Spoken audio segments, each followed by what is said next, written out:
Welcome back to Streaming Media East 2023 here in Boston, Massachusetts, and today I'm here with Jackie Donaldson. Now, Jackie, you have a consultancy.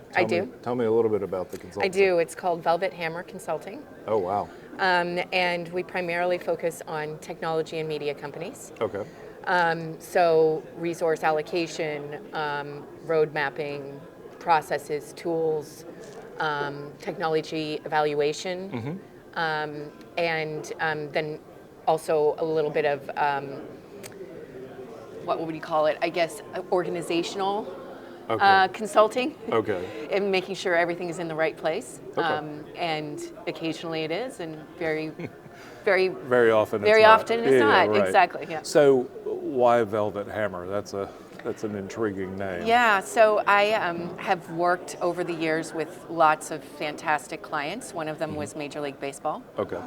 And the former CTO nicknamed me that after the first meeting. He decided that I needed that nickname, so it just kind of stuck. So you could bludgeon people nicely, right? Yes. Okay, got it. In a very nice way. So what is your background? You mentioned Major League Baseball. Yeah. What other kinds So I started my career back, I don't want to say the date, then everybody will figure out. But back in the day when there was a focus on undersea cables, so Okay. I started in that business and then moved to IP engineering. And then from there, went into CDN and broadcast. Ah, very good. And spent 13 years at Level 3, which is now Lumen. Right. And then from there, I went to the dark side and went and worked for BAMTech, which was the spinoff from MLB Advanced Media. Yep. And then it got acquired by Disney, and then I worked for Disney. Oh. So. And now you're primarily out on your own doing I am consultancy? only out on my own now, yeah. I decided to take some time off last summer. I'd never done that in my career. Okay. And then when my son went back to school, I was kind of like, well, what am I going to do? What am I going to do now? Right. And kind of just fell into the consulting just through colleagues and friends, and it just stuck.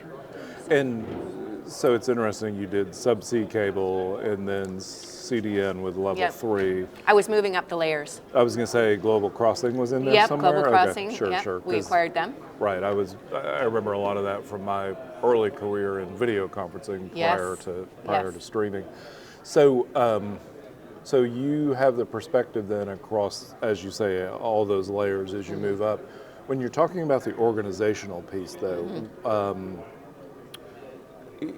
is it figuring out how to align business units, or is it figuring out how to align talent to the task? Yes. Okay. All right. Yes, that's the answer.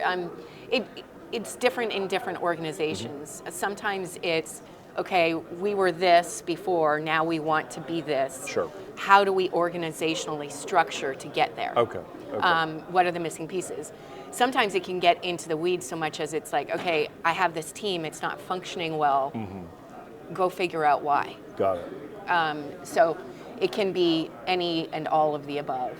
So because you worked in both IP and also in the transport side and CDN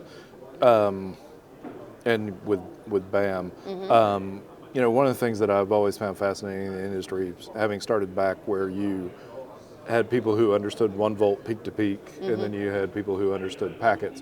Oftentimes, both groups, and I think of traditional broadcasters and streaming, both groups have the best intent in mind, but they can't there's no language that's correlating between them. So I found my consulting, I act as a translator between those. Exactly it. Okay. That's exactly it.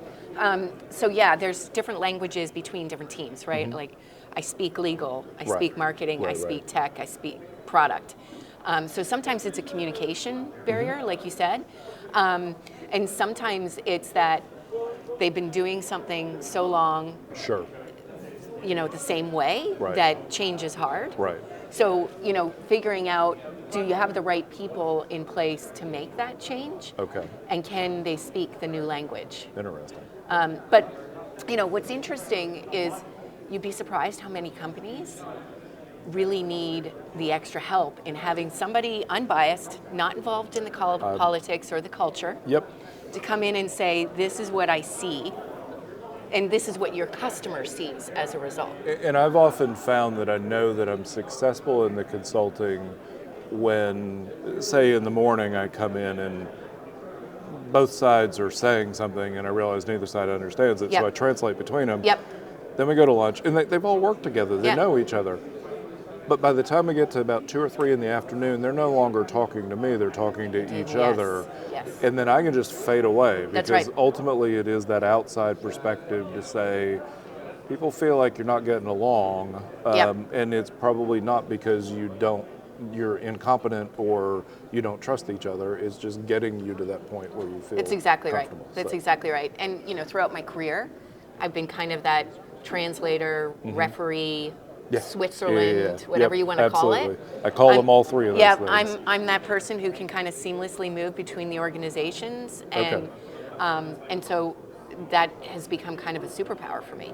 And you're going to be on a panel here in Yes. the next couple of minutes. Just really briefly tell me what the panel is about. So the panel is essentially build or buy. Okay. That's the question. Okay. So lots of companies started off like, the Netflixes of the world started it was we're going to build everything ourselves.